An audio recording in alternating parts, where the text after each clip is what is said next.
Salam jemaat Tuhan yang saya kasihi di dalam nama Tuhan kita Yesus Kristus. Ya, bertemu lagi kita pada pagi hari ini. Saya percaya dimanapun Anda berada, saya percaya Tuhan tetap menyertai dan memberkati kita semua. Nah, sebelum kita lebih lanjut kepada bahagian firman Tuhan, saya akan membawa kita melihat sedikit daripada apa yang akan saya sampaikan pada pagi hari ini. Ya, pada lebih kurang 40 hari yang lalu kita sudah merayakan hari Paskah, dan pada hari ini kita akan melihat ya satu bahagian yang akan saya kongsikan untuk kita, yaitu tentang kenaikan Tuhan Yesus ke surga. Ya, sebelum kita lihat lebih lanjut daripada bahagian ini, kita akan berdoa terlebih dahulu. Saya pimpin kita di dalam doa. Bapa dalam kerajaan surga, Bapa yang kami kenal dalam nama Yesus, terpujilah namamu kekal selamanya karena kebaikan dan kemurahan-Mu. Kami diberi kekuatan sehingga kami dapat menikmati hari-hari yang Tuhan telah berikan kepada kami. Sehingga pada pagi hari ini kami bertemu lagi di tempat ini dan di ruangan tempat di mana kami berada. Kami percaya Tuhan akan memberkati kami, Tuhan akan menyertai kami, Tuhan akan memberkati kami dengan firman-Mu. Dan kami percaya Roh Kudus-Mu akan memberi kami pengertian sehingga kami mengerti akan apa yang disampaikan oleh firman Tuhan, dan kami juga terus diberkati dalam segala sesuatu yang kami perlukan. Kami sudah berdoa dan minta semua di dalam nama Tuhan Yesus Juru Selamat kami sudah berdoa. Amin. Ya, pada pagi hari ini kita akan melihat sama-sama daripada firman Tuhan yang terdapat dalam Kisah Para Rasul. Kisah Para Rasul 1 ayat 1 sampai ayat yang ke-11. Saya akan membaca bagian ini untuk kita lihat, dan jemaat Tuhan perhatikan di dalam bahagian atau terjemahan yang ada pada tangan Anda. Roh Kudus dijanjikan, hai Theophilus, dalam bukuku yang pertama aku menulis tentang segala sesuatu yang dikerjakan dan diajarkan Yesus sampai pada hari ia terangkat. Sebelum ia telah memberi perintahnya oleh Roh Kudus kepada rasul-rasul yang dipilihnya. Kepada mereka ia menunjukkan dirinya setelah penderitaannya selesai, dan dengan banyak tanda ia membuktikan bahwa ia hidup. Sebab selama 40 hari ia berulang-ulang menampakkan dirinya dan berbicara kepada mereka tentang kerajaan Allah. Pada suatu hari ketika ia makan bersama-sama dengan mereka, ia melarang mereka meninggalkan Yerusalem dan menyuruh mereka tinggal di situ menantikan janji Bapa. Dan demikian katanya, telah kamu dengar daripadaku, sebab Yohanes membaptis dengan air, tetapi tidak lama lagi kamu akan dibaptis dengan Roh Kudus. Maka bertanyalah mereka yang berkumpul di situ, Tuhan, maukah engkau pada masa itu memulihkan kerajaan bagi Israel? Jawabnya, engkau tidak perlu mengetahui masa dan waktu yang ditetapkan Bapa sendiri menurut kuasanya, tetapi kamu akan menerima kuasa kalau Roh Kudus turun ke atas kamu, dan kamu akan menjadi saksiku di Yerusalem, di seluruh Yudea dan Samaria sampai ke ujung bumi. Sesudah ia mengatakan demikian, terangkatlah ia disaksikan oleh mereka, dan awan menutupnya dari pandangan mereka. Ketika mereka sedang menatap ke langit, waktu ia naik itu, tiba-tiba berdirilah 2 orang yang berpakaian putih dekat mereka, dan berkata kepada mereka, hai orang-orang Galilea, mengapakah kamu berdiri melihat ke langit?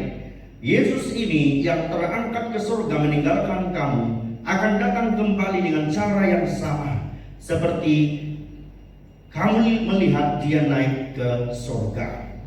Jadi pada bahagian ini saya akan menarik satu tema untuk kita renungkan bersama, yaitu Yesus naik ke surga. 40 hari berlalu sudah dari hari Paskah. Tuhan Yesus berulang-ulang menampakkan dirinya kepada para murid dan pengikutnya.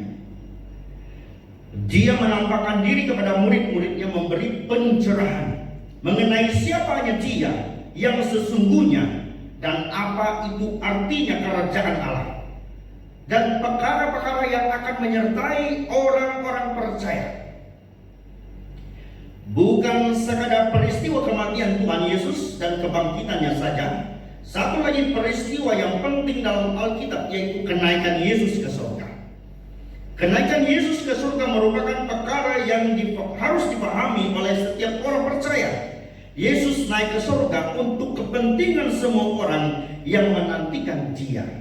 Daripada bahagian itu, kita lihat mengapa Yesus menampakkan dirinya selama 40 hari sebelum kenaikannya. Mengapa Yesus menampakkan diri selama 40 hari sebelum kenaikannya? Kalau kita lihat daripada apa yang sedang dihadapi oleh para murid-murid Tuhan Yesus, mereka sedang merasa kehilangan karena mereka tidak percaya akan kebangkitan Tuhan. Walaupun mereka sudah disampaikan oleh Yesus Kristus sebelum dia terjadi bahwa hal itu yaitu tentang kebangkitannya, dia sudah menyatakan kepada para muridnya. Tetapi pada saatnya tiba, sekalipun Yesus ada bersama dengan mereka, mereka masih ragu dan kurang percaya. Padahal apa yang kita lihat, mengapa Yesus yaitu menampakkan diri selama 40 hari itu berulang-ulang adalah, pertama adalah untuk menyatakan dirinya hidup setelah kebangkitan. Dia hidup setelah kebangkitan, kematiannya. Dia menyatakan bahwa dia benar-benar hidup. Jadi bukan 1-2 kali dia menampakkan diri, tetapi dalam tempo 40 hari dia berulang-ulang menampakkan dirinya kepada para pengikutnya. Adalah untuk menyatakan, untuk memberi pencerahan siapanya Yesus, tentang kerajaan surga, dan juga kepada mereka yang khawatir dia memberikan mereka harapan dan keyakinan kepada mereka. Yang kedua, daripada bahagian mengapa Yesus menampakkan dirinya, Yesus telah diubah dengan tubuh yang mulia.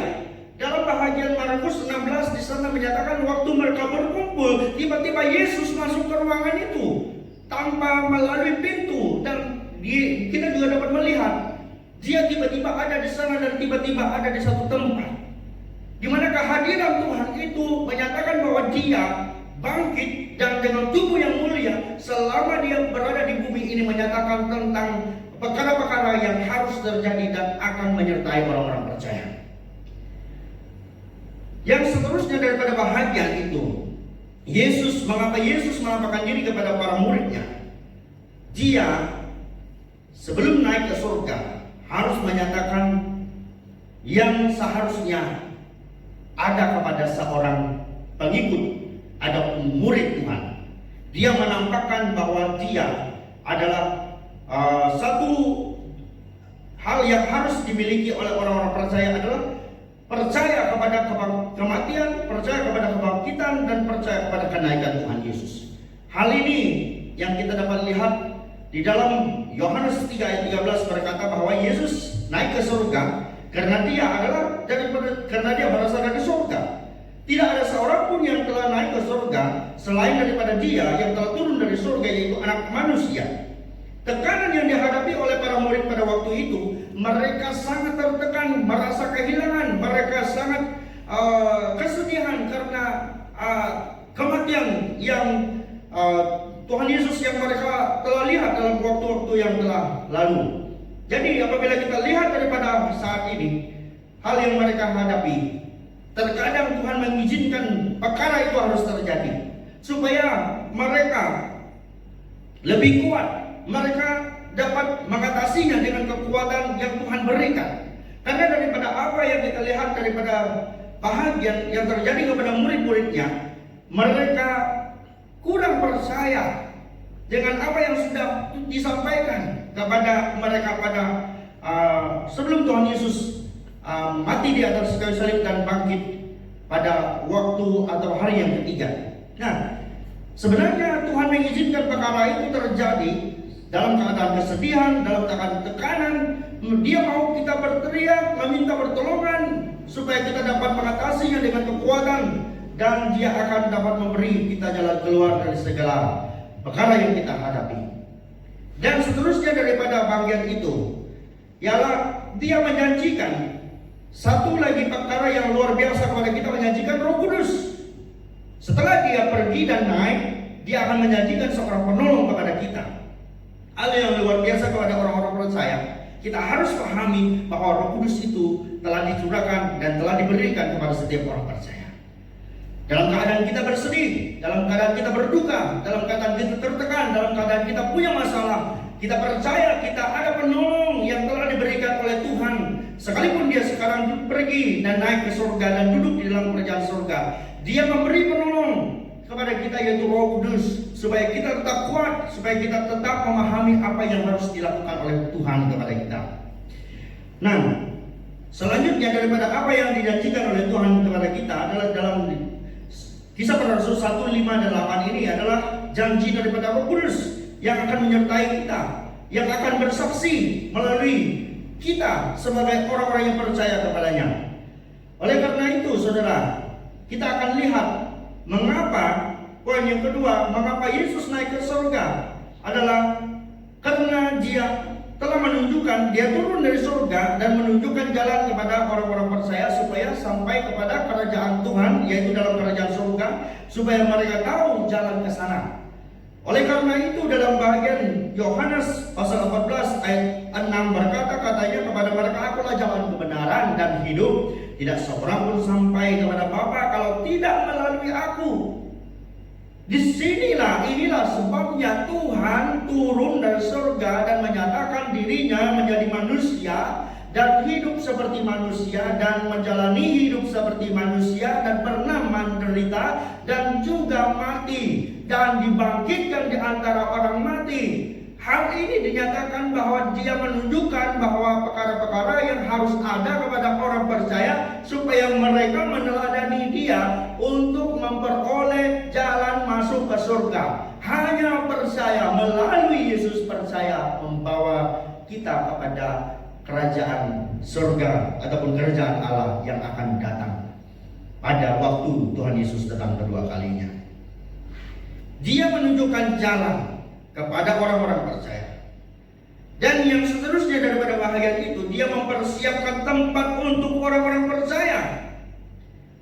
Dia mempersiapkan tempat untuk orang-orang percaya. Itu dalam Yohanes 14 di sana menyatakan bahwa Dia pergi, ya, di rumah Bapakku banyak tempat tinggal, jika tidak demikian tentu aku mengatakan kepadamu, sebab aku pergi ke situ untuk menyediakan tempat bagimu. Dan apabila aku telah pergi ke situ dan telah menyediakan tempat bagimu, aku akan datang kembali dan membawa kamu ke tempatku, supaya di tempat di mana aku berada, kamu pun berada.